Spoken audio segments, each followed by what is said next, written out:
Di tengah memanasnya konflik Amerika Serikat-Iran, kapal perang AS terlihat muncul di Selat Malaka.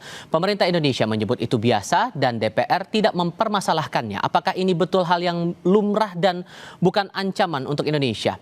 Pakar Hukum Internasional Universitas Gadjah Mada, Heribertus Jaka Triana, sudah bergabung bersama kami lewat sambungan dalam jaringan. Pak Jaka, apa kabar Pak? Baik Mas, selamat malam. Terima kasih sudah bergabung bersama kami kali ini. Kalau kata DPR, kata Ketua Komisi 1, ini hal yang biasa, tidak sedang berperang dan tidak perlu khawatir berlebihan. Perlukah kita mengamini pernyataan itu atau jangan-jangan kita juga perlu wanti-wanti di sini? Pertama, kita harus siap dengan kata-kata ini hal yang biasa. Artinya adalah dari sisi hukum kita juga harus berargumentasi bahwa yang namanya hak lintas transit itu dijamin di dalam UNCLOS pasal 38, di mana Indonesia juga adalah negara anggota dari UNCLOS. Jadi bukan hal yang biasa-biasa, tetapi memang ada dasar hukumnya secara internasional. Nah, bagaimana kapal perang itu menggunakan hak lintas transit yang dijamin oleh UNCLOS yang melewati Selat Malaka? Maka di sini ada aturan-aturan yang memang harus dipatuhi. Seperti misalnya juga di Selat Malaka, Selat Hormuz, lalu Selat Gibraltar dan lain sebagainya.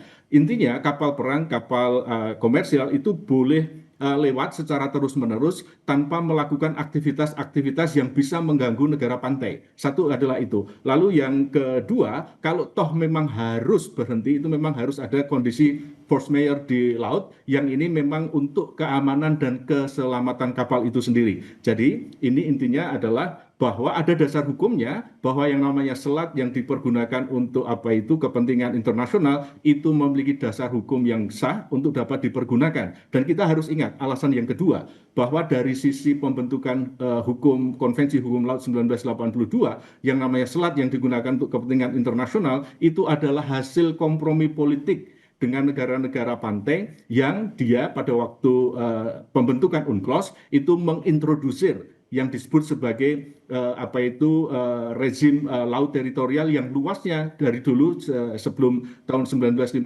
lebarnya 3 mil laut, terus negara-negara pantai mengintrodusir 12 mil laut. Yang ini intinya memiliki kepentingan kedaulatan yang dimiliki oleh negara pantai. Negara-negara maritim besar menentang itu. Sehingga komprominya adalah mereka meminta selat yang dipergunakan untuk kepentingan pelayaran internasional harus dibuka untuk kepentingan ekonomi, untuk kepentingan politik, ekonomi yang lebih luas sehingga sama-sama untung. Sehingga dari sisi asbabul nusul terkait dengan hak lintas transit, selat, lalu juga rezim laut teritorial itu memiliki dasar hukum yang sah dan juga kita harus secara fair menyatakan bahwa ada dasar hukumnya. Jadi sekali lagi ini legal tapi bukan hal yang biasa-biasa. Kenapa kalau biasa-biasa ada potensi-potensi yang memang harus diukur, harus ditetapkan oleh negara pantai untuk menjaga keamanan, ketertiban, dan juga kenyamanan pengguna. Apalagi ini konteksnya AS masih berperang dengan Iran, itu satu hal. Kemudian kalau kita lihat, ini koreksi kalau saya keliru ya Pak, kegiatan yang dilarang yang dalam UNCLOS diatur dalam 1982, kemudian diratifikasi dalam undang-undang kita, Undang-Undang 17 tahun 1985, itu kan ada batasannya tuh. Tidak boleh melakukan yang mengancam kedaulatan, latihan senjata, mata-mata, propaganda, melakukan penangkapan ikan dan lain-lain. Tapi bagaimana kemudian kita bisa menjamin upaya AS yang menyebut ini sebagai langkah untuk lintas damai itu betul-betul tidak melanggar aturan, Pak? Apakah sebatas izin saja? Pertama yang harus dilakukan adalah keberlanjutan dari hak lintas transit itu yang harus dilakukan secara bersambung, terus-menerus dan tidak berhenti, tidak melakukan aktivitas-aktivitas yang mencurigakan, yang ini dapat diukur dampaknya oleh negara pantai. Kalau terjadi indikasi-indikasi yang mencurigakan terkait dengan pelanggaran-pelanggaran yang mungkin terjadi, ini negara pantai memiliki hak hukum juga untuk dapat melakukan tindakan-tindakan proporsional untuk menegakkan kedaulatannya di wilayah selat yang dipergunakan untuk kepentingan pelayaran internasional. Sehingga hak negara itu pun juga dilindungi supaya keamanan, kedaulatan, dan juga kenyamanan negara pantai ini tidak terganggu oleh aktivitas-aktivitas baik itu kapal militer maupun kapal dagang yang dia memiliki hak lintas transit tersebut. Kalau kemudian ada yang mengkhawatirkan dengan posisi AS yang masih berperang sampai dengan saat ini, kemudian kapalnya lewat ke Indonesia, melewati Selat Malaka, takutnya ada Indonesia jadi ikut-ikutan lah di tengah-tengah itu semua. Berlebihan nggak pandangan itu, Pak? Saya kira tidak. Sepanjang satu dapat dibuktikan secara nyata, satu indikasi dari motivasi kenapa Angkatan Laut Militer Amerika itu mondar-mandir di sana. Ada kebutuhan, ada hal yang memang sedang terjadi di wilayah yang lain. Itu adalah salah satu motivasi yang sah. Lalu yang kedua, terkait dengan exercise dari otoritas negara pantai, saya kira ini juga harus dapat dibuktikan, dapat diperlihatkan kepada khalayak ramai, khalayak umum, bahwa mereka menjalankan tugas dan fungsinya sebagai otoritas yang memiliki kewenangan-kewenangan hukum sebagai bentuk kedaulatan jurisdiksi negara pantai. Lalu yang ketiga, bagaimana negara pantai juga itu dapat mengalokasikan semua available resources di laut, di maritim, untuk dapat betul-betul menjaga, mengelola keamanan wilayah laut kita. Sehingga argumentasi yang dibangun adalah apa motivasinya dari pengguna itu. Lalu yang kedua, sejauh mana otoritas kelautan negara kita itu melaksanakan tugas-tugasnya untuk mengalokasikan semua sumber daya yang ada, sehingga ini legitimasi dan akuntabilitasnya dapat dijaga. Lalu masyarakat bisa mengerti, memahami, dan bisa juga ikut urun rembuk terkait dengan kemungkinan-kemungkinan risiko-risiko yang terjadi terkait dengan pelanggaran-pelanggaran yang kemungkinan juga bisa terjadi oleh para pengguna tersebut. Kalau kemudian AS bandel, dalam artian mereka melakukan kegiatan yang harusnya dilarang sesuai dalam aturan UNCLOS itu, Pak, Indonesia berhak menolak. Kalaupun menolak, langkahnya kayak gimana, Pak?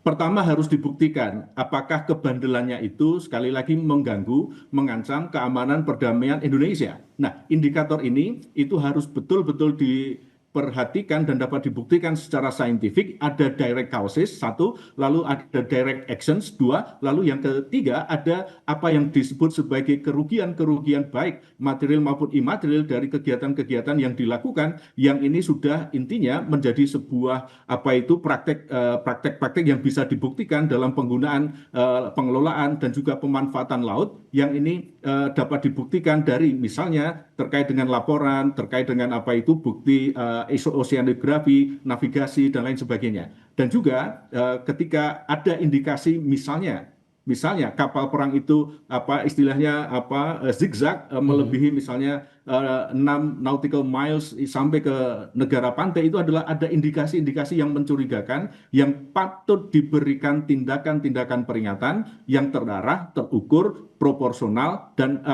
dapat dikomunikasikan kedua belah pihak. Negara pantai Indonesia kalau itu terjadi dan terus-menerus membawa kemungkinan kerugian, dapat menerapkan langkah-langkah yang memang dirasa perlu untuk menegakkan kedaulatannya di wilayah itu. Sederhananya bahwa kita punya hak untuk menolak itu ya, Pak ya?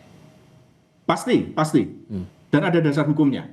Oke, mungkin ini penegasan saja, Pak. Kalaupun kemudian ada hak bagi AS untuk melintasi itu, ada benefit, ada risiko kan? Apa risiko yang mungkin harus betul-betul harus betul-betul diwanti-wanti dari sekarang?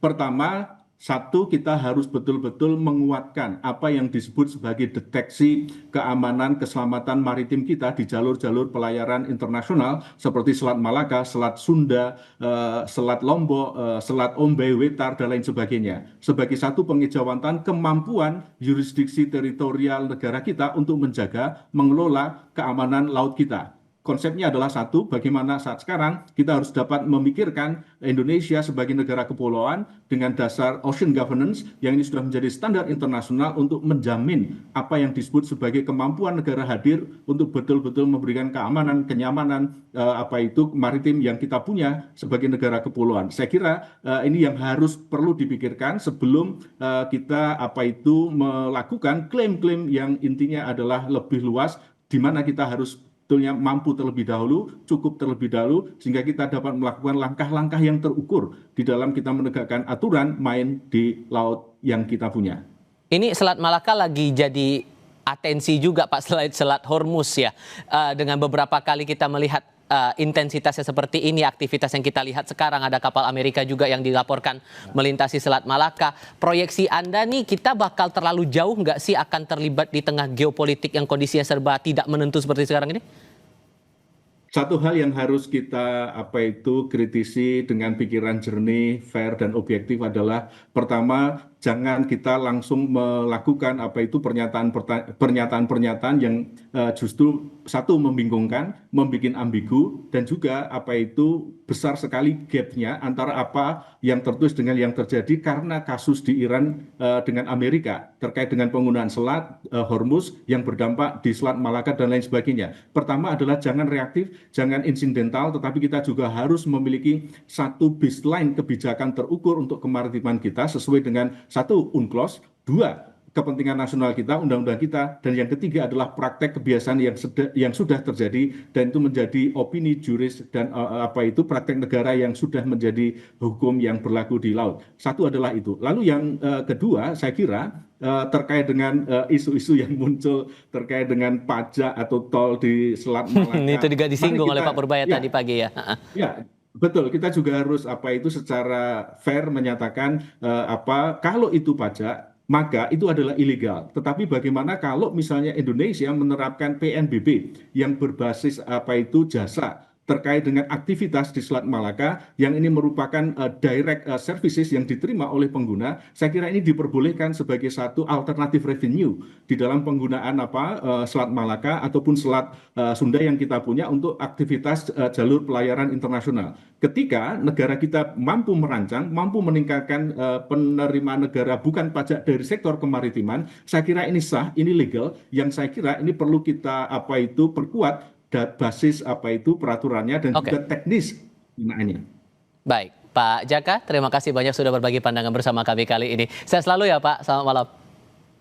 Terima kasih, sampai ketemu lagi. Terima kasih.